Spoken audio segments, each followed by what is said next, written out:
Lecture 6 में आप ये देखेंगे कि इमेजेस को किस तरह एडिट किया जाएगा। ठीक है, तो इमेजेस आपको पता है कि हम एक वेब पेज जो वेबसाइट बना रहे हैं वो इमेज बेस्ड वेबसाइट है, यानी कि हर एक इमेज का एक पेज बनेगा। ठीक है, अब इसको किस तरीके से आप एडिट कर सकते हैं, इसका size according to the web browser आप सेट कर सकते हैं। उसके लिए हम जाए ओपन विद, यहाँ पर एडोबी सीसी मेरे पास मौजूद है। ठीक है, तो इसमें ये डायरेक्टली ओपन हो जाएगा। आपके पास बहुत सारे तरीके हैं, आप इसको क्रॉप कर सकते हैं, लेकिन क्रॉप करना क्योंकि थोड़ा सा अलग एक प्रोसेस होता है, आप दूसरे तरीके से भी कर सकते हैं।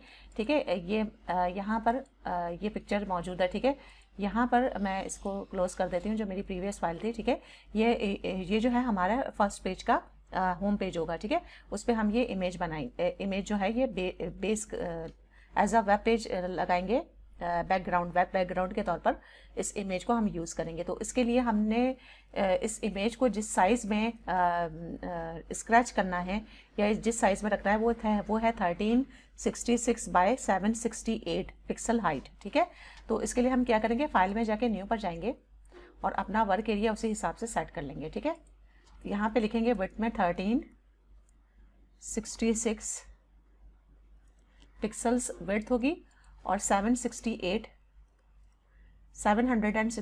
पिक्सल हाइट होगी, 72 रेजोल्यूशन और क्रिएट। ठीक है, यहाँ पर हम ये जो है ये साइज हम सेट कर लेंगे। ठीक है, अब इस न्यू टैब पर ये हमारा इमेज ओपन है।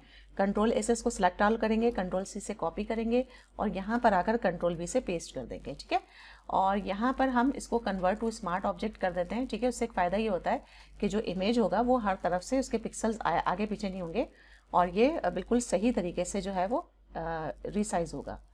ठीक है, यहाँ से मैं शिफ्ट की प्रेस करते हुए इसको इक्वली हर तरफ से स्क्रैच कर रही हूँ और एंटर की प्रेस कर रही हूँ, तो आप देखें कि मेरी जो इमेज का साइज़ है वो मेरी वेबसाइट के पेज के अकॉर्डिंगली सेट हो गया है।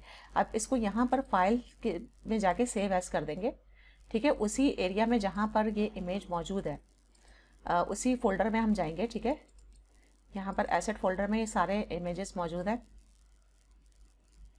ठीक है, ये JPEG हम ओपन करेंगे, आप देखें ये वाला इमेज मौजूद है, इसको इसी नाम के साथ हम सेव कर लेंगे।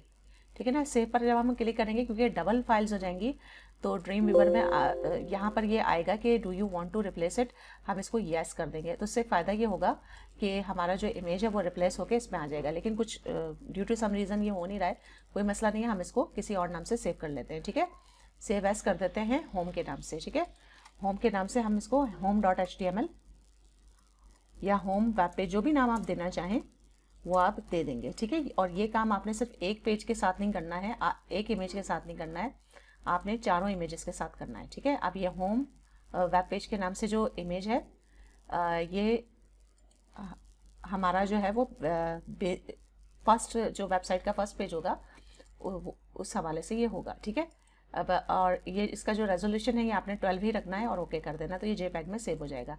आपने सेम यही काम जो है वो दूसरे इमेजेस के साथ भी करना है। दोबारा से देख लीजिए, इसको मैं ओपन करूँगी। ठीक है, ये वाला इमेज सेकंड इमेज सही है, इसको मैं ओपन कर लूँगी।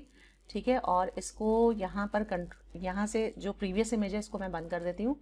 ठीक है, कंट्रोल A से सिलेक्ट ऑल, कंट्रोल C से कॉपी, और यहाँ पर आकर इसको हम बंद कर देते हैं, कंट्रोल V से पेस्ट कर देते हैं। ठीक है, और कंट्रोल T से इसको ट्रांसफॉर्म कर देंगे।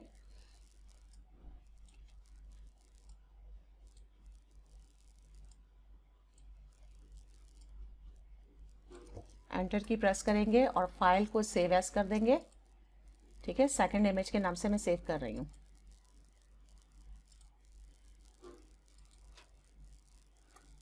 वेब सेकंड इमेज, आप कुछ भी नाम दे सकते हैं।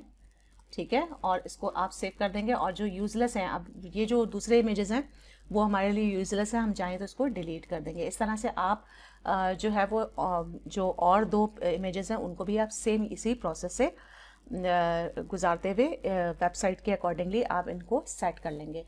ठीक है, अब चलते हैं नेक्स्ट वीडियो की तरफ।